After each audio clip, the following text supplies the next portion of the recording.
بسم اللہ الرحمن الرحیم۔ السلام علیکم۔ آج آپ کے لیے ایک اور سچی کہانی لے کر حاضر ہوئی ہوں۔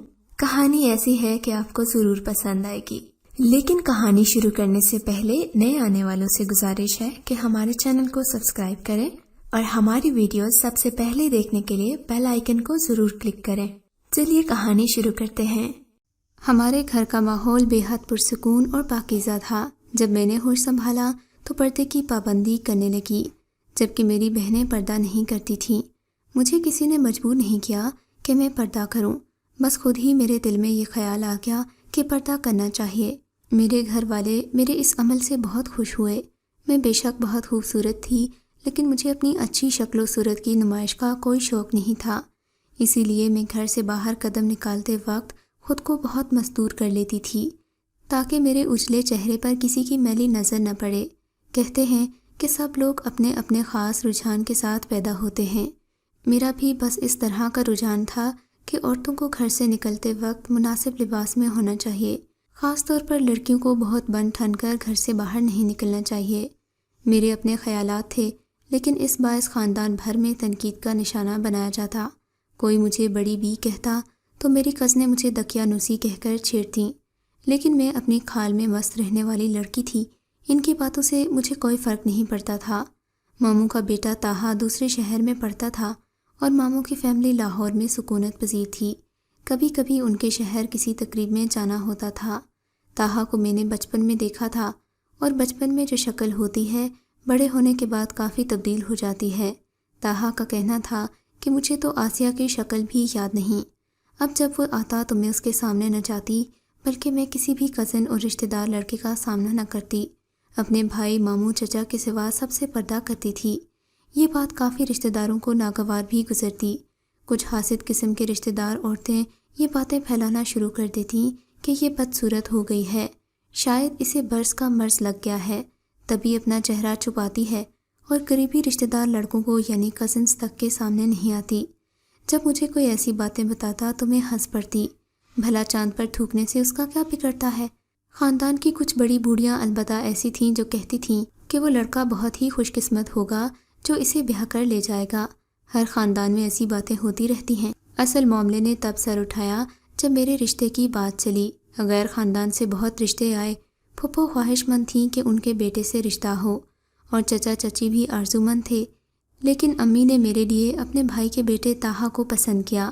وہ سمجھتی تھیں کہ طاہا شہر کے بہترین کالج میں پڑھ رہا ہے، یقیناً اس کا مستقبل تابناک ہے، جبکہ ماموں اور ممانی میرے حسن پر فریفتہ تھے۔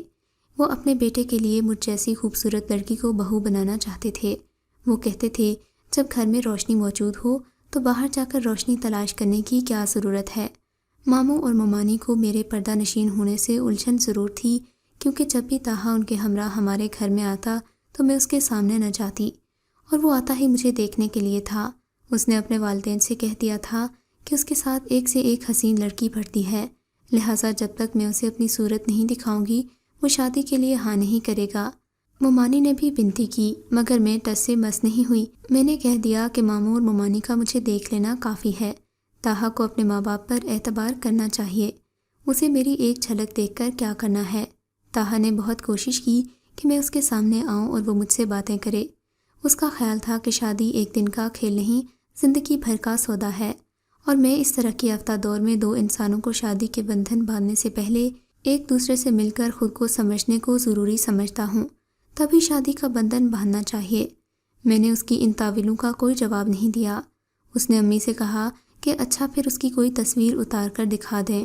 تصویر کھنچوانے کی میں قائل نہیں تھی، لہٰذا تصویر بھی نہیں دیکھ سکا۔ اس نے والدین سے کہہ دیا کہ وہ بن دیکھے ہرگز شادی نہیں کرے گا، گویا اس نے مجھ سے ملے بغیر شادی سے انکار کر دیا۔ والدہ کو اس بات کا بہت دکھ ہوا اور وہ بیمار پڑ گئیں۔ ایک تو اپنے بھائی سے رشتہ نہ جڑ سکا، اور دوسرا طاہا کو کھو جانے کا دکھ تھا۔ وہ ذہین و فطین طالب علم تھا اور گولڈ میڈلسٹ تھا۔ اس کا مستقبل سورج کی مانند تابناک تھا۔ ماموں کا بزنس A کلاس، اور وہ کافی جائیداد کے مالک بھی تھے۔ سب سے اہم بات یہ تھی کہ میری والدہ اپنے اس بھائی سے بہت محبت کرتی تھیں، گویا طاہا کے انکار سے ان کے نزدیک بہت خسارہ ہوا تھا۔ مجھے کسی بات کا علم نہیں تھا، سبھی معاملات اللہ پر چھوڑ دیے کہ وہ چاہے گا وہی ہوگا۔ اللہ ہی تقدیریں بناتا ہے، اس کی قدرت کاملہ پر یقین سے سکون ملتا ہے۔ اللہ کی کرنی طاہا کے انکار کے چند روز بعد ہی ہم ایک رشتہ دار کی شادی میں گئے جہاں وہ آیا ہوا تھا۔ میں دلہن کے ساتھ بیٹھ گئی کہ وہ اچانک کمرے میں آ گیا اور مجھے دیکھ لیا۔ امی اور ممانی میرے ہمراہ تھیں۔ ممانی جب کمرے سے باہر نکلی تو وہ منتظر تھا۔ پوچھا، امی کیا یہ دلہن کے ساتھ بیٹھی لڑکی آسیہ ہے؟ ہاں وہی ہے، گلابی جوڑے والی۔ ماں کا جواب سن کر ایک ٹھنڈی آہ اس کے منہ سے نکل گئی۔ اپنی جلد بازی پر پچھتایا کہ ایسی حسین صورت کو ٹھکرا دیا۔ ماں باپ اور پھوپھی کی بات کا کیوں یقین نہیں کیا، جبکہ انہوں نے کئی بار باور کرایا تھا کہ آسیہ لاکھوں میں ایک ہے، انکار مت کرنا ورنہ پچھتاؤ گے۔ اور اب وہ واقعی پچھتا رہا تھا۔ طاہا نے ماں کی منتیں شروع کر دیں کہ آپ پھوپھی اور پھوپھا کو منا لیں، مجھے شادی ہر صورت آسیہ سے ہی کرنی ہے، اس کے سوا میں کسی سے شادی نہیں کروں گا۔ کاش میں پہلے ایک جھلک دیکھ پاتا تو انکار نہیں کرتا اور نہ ہی بزرگوں کے بیچ ناراضگی ہوتی۔ اب ہاتھ ملتے رہ جاؤ، اماں ابا مان گئے مگر آسیہ نہیں مانے گی۔ تم ایک بار اسے ٹھکرا چکے ہو اور تمہارے انکار پر اس کے دل میں بہت دکھ ہے۔ لڑکیاں حساس ہوتی ہیں، ان کا دل نازک ہوتا ہے، مگر طاہا کسی طرح نہ مانا۔ اب اسے کسی پل قرار نہیں تھا۔ باپ کے کان کھا لیے کہ آسیہ سے شادی کرنی ہے اور اسی سال کرنی ہے۔ یہ اس کی تعلیم کا آخری سال تھا۔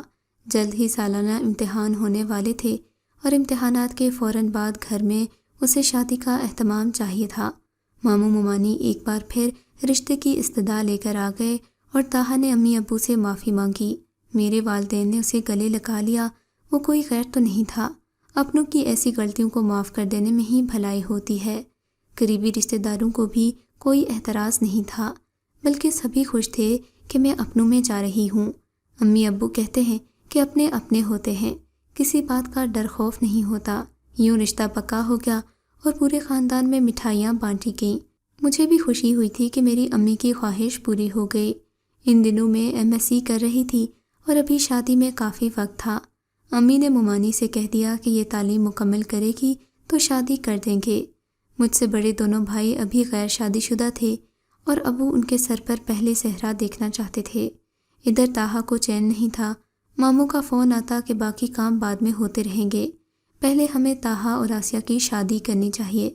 آسیہ بیٹی پڑھائی شادی کے بعد مکمل کر لے گی۔ ادھر ابو اڑ گئے کہ پہلے بڑے بیٹے کی شادی ہو جائے، بہو گھر آ جائے تو وہ بیٹی کو رخصت کر دیں گے۔ یہ سن کر ماموں وقتی طور پر خاموش ہو جاتے، لیکن بمشکل 15 دن ہی گزرتے کہ پھر ان کا فون آ جاتا کہ اب طاہا کی شادی ہو جانی چاہیے۔ ماموں نے معمول بنا لیا، وہ ہر 15 روز بعد فون کر دیتے، کہتے کہ شادی کی تاریخ رکھو۔ جواب میں والد وہی بات کہتے جو پہلے کہا کرتے تھے کہ پہلے عادل کی شادی ہو جانے دو، اس کے بعد اس کی بھی کر دوں گا۔ اس پر وہ غصے سے فون رکھتے تھے۔ اس مسئلے کی 2 وجوہات تھیں۔ پہلا تو یہ کہ بھائی کو کوئی لڑکی پسند نہیں آتی تھی، دوم یہ کہ میری پڑھائی چل رہی تھی اور مجھے 1 سال مزید درکار تھا۔ طاہا کے باپ ان مجبوریوں کو اہم نہیں گردانتے تھے، تبھی ان کا رویہ کھردرا ہو جاتا۔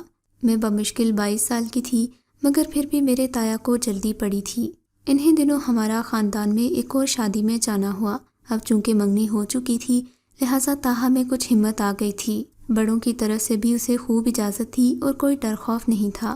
اس نے امی کے سامنے میرا ہاتھ پکڑ لیا اور بولا، اگر اب بھی پھپھو راضی نہ ہوئیں تو میں تمہیں بھگا کر لے جاؤں گا، کورٹ میرج کر لوں گا، کیونکہ مجھ سے اب مزید صبر نہیں ہوتا۔ اپنی دانست میں وہ بے حد بے تکلفی سے کام لے کر مذاق کر رہا تھا، مگر مجھے اس کا یہ بھونڈا مذاق بہت برا لگا۔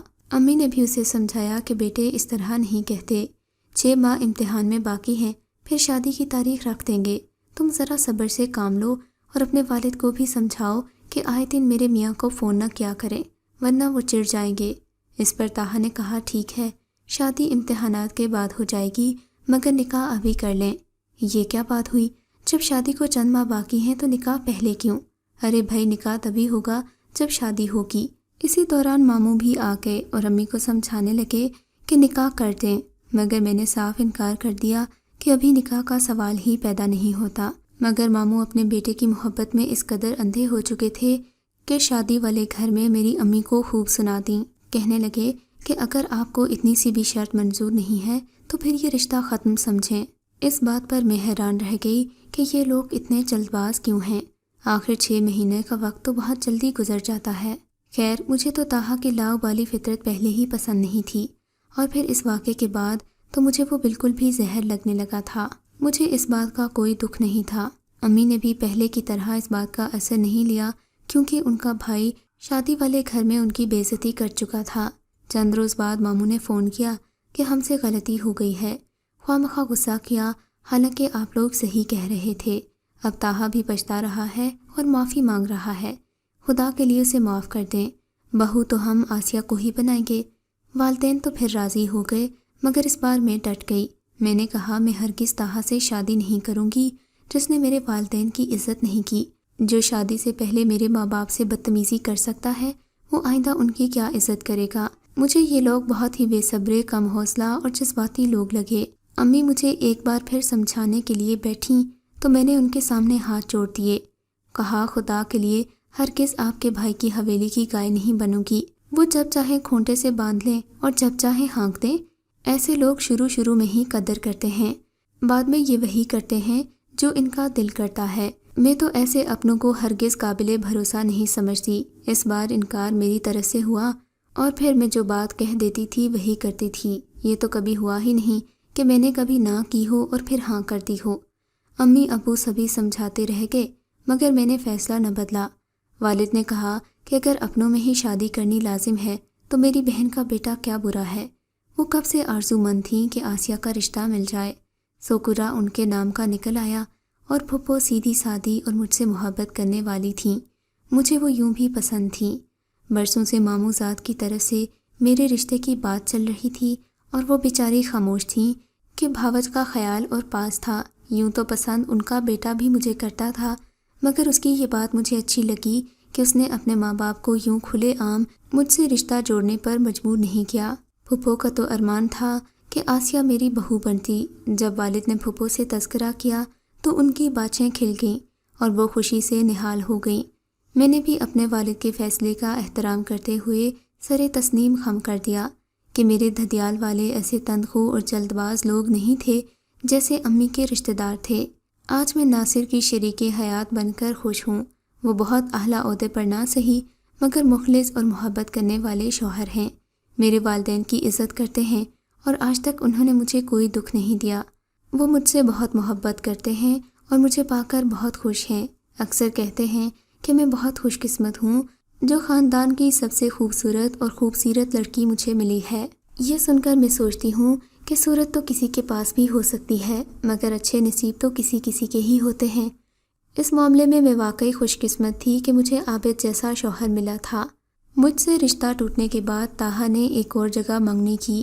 یہ لڑکی اس کی کالج کی کلاس فیلو تھی، مگر یہ دونوں منگنی کے بعد فون پر گھنٹوں باتیں کرتے رہے، اور پھر اسی وجہ سے ایک دن ان کی لڑائی ہو گئی۔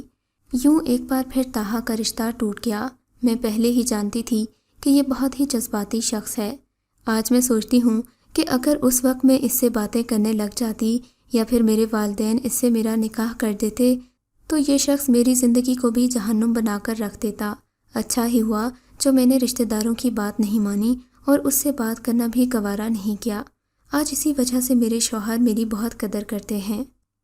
اگر آپ کو یہ کہانی اچھی لگی ہے تو ہماری ویڈیو کو لائک کیجیے، اور اس طرح کی مزید کہانیاں سننے کے لیے ہمارے چینل کو ضرور سبسکرائب کریں۔